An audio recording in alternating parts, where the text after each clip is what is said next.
Joshua from Fort Collins, Colorado writes in to ask this. Pastor John, where did you get your foundations for such a global vision of ministry and missions? My father's prayers when I was a little boy were laden with the glory of God.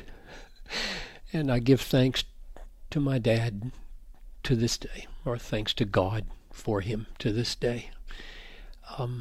His life was a witness to the nature of the universe as the fallen creation of God in desperate need of rescue by the gospel. In other words, I grew up in a home with big things going on. The home was not about the latest TV show. It wasn't about the latest political shenanigans. It was about the latest rescue from hell for heaven, for a glorious God who made the universe, who exists for his glory. And so I absorbed these things little. And then comes, in my 20s, Jonathan Edwards' book, The End for Which God Created the World. Oh, man. And that book just simply blew me away with the God-centeredness of God's purpose in this universe. So from creation on, bring my sons from afar, my daughters from the ends of the earth, everyone who's called by my name, whom I created for my glory. And then I began to see it everywhere, from eternity to the second coming. Ephesians 1:6, predestined to the praise of his glory. And the incarnation, John 12, Father, for this purpose I have come to this hour, glorify your name. Or the propitiation on the cross in Romans 3, this is to demonstrate God's righteousness. Or the giving of the Holy Spirit, he will glorify me, Jesus said. Or the living of the Christian life. Let your light shine that then may see your good deeds and glorify your Father. Or dying in this world. Philippians 1:21. I want my Christ to be magnified in my body when I die. Or the second coming of Christ, when he comes on that day, to be glorified in his saints and to be marveled at in all who have believed. So all over the Bible, I just began to see it everywhere after reading Edwards, that God is God-centered. God does everything for the glory of the God from eternity to eternity. In the new heavens and the new earth, God himself is going to be the sun, and the Lamb will be the lamp. So Edwards expanded, just blew up my view of God to its proportions where it belongs, and ironically brought the world to its appropriate tiny size. Behold, the nations are like a drop from a bucket and are counted as dust in the scales. So the key to a global vision of Christianity is not to think much about Christianity, but to think much about God.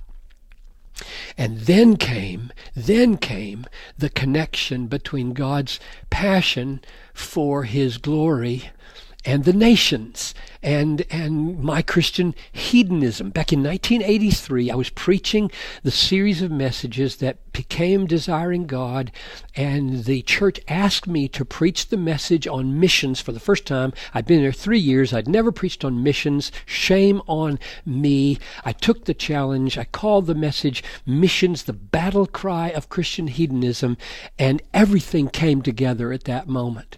Between God's pursuit of his own glory, my pursuit of my joy, God's pursuit of the nations, and how that would be the capstone to have all the nations worshiping him and all the nations satisfied in him. And for the next 10 years then, Tony, from 83 to 93, I just threw myself into working out the global dimensions of this. And finally in 1993 published the book, Let the Nations Be Glad. And what I saw in that process was that there was a primal aim in choosing Israel, that they would, in you, all the families of the earth will be blessed. And then there were promises all over the Psalms and all over the prophets. All the ends of the earth shall remember and turn to the Lord. All the families of the nations shall worship the Lord. And then there was the accomplishment of that on the cross, where Jesus ransoms people for God from every tribe and tongue and people and nation, Revelation 5. And then we get our marching orders after the cross. Go with all authority, make disciples of all the nations. And then we get a rock-solid promise from Jesus that this gospel will be preached throughout all the nations, and then the end will come.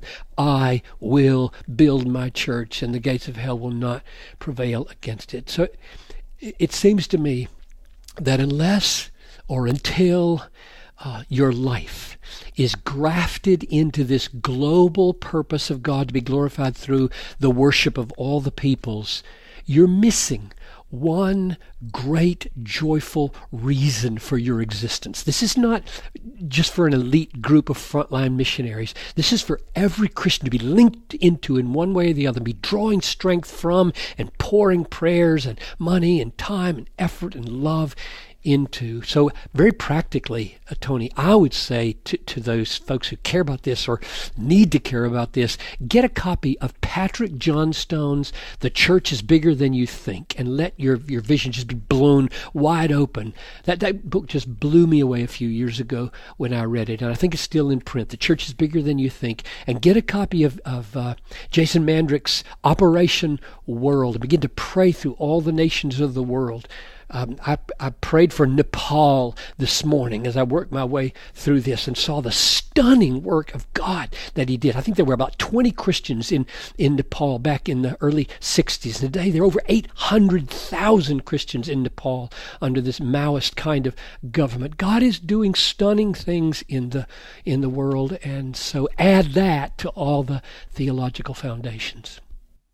Those are amazing stats. Thank you, Pastor John. And you can find more information about Pastor John's two books mentioned here, Desiring God and Let the Nations Be Glad. And you can find more information on those at desiringgod.org. You can also listen to that original sermon recorded on November 13th, 1983, under the title Missions, the Battle Cry of Christian Hedonism. And close out this podcast. Here's a short clip from that message. Missionaries are not heroes who can boast in great sacrifices for God. They are the true Christian hedonists. They are the ones who know that the battle cry of Christian hedonism is missions. They are the ones who have discovered the simple truth that there is 100 times more joy, 100 times more satisfaction in leaving home for Christ and the gospel than a life devoted to security, comfort, and worldly advancements. I do not appeal to you this morning to screw up your courage and make any sacrifice for Jesus Christ. I had enough of that preaching when I was young that said constantly, do God's will, not your will, and never told me that my will might be thrilled to obey God, which it is today. I appeal to you to renounce everything in order to have the pearl of pearls. I appeal to you to count everything as rubbish for the surpassing value of standing in the service of the King of Kings. I appeal to you to give up all your tattered store-bought clothes in order to clothe yourself with the royal robes of the ambassador of the King.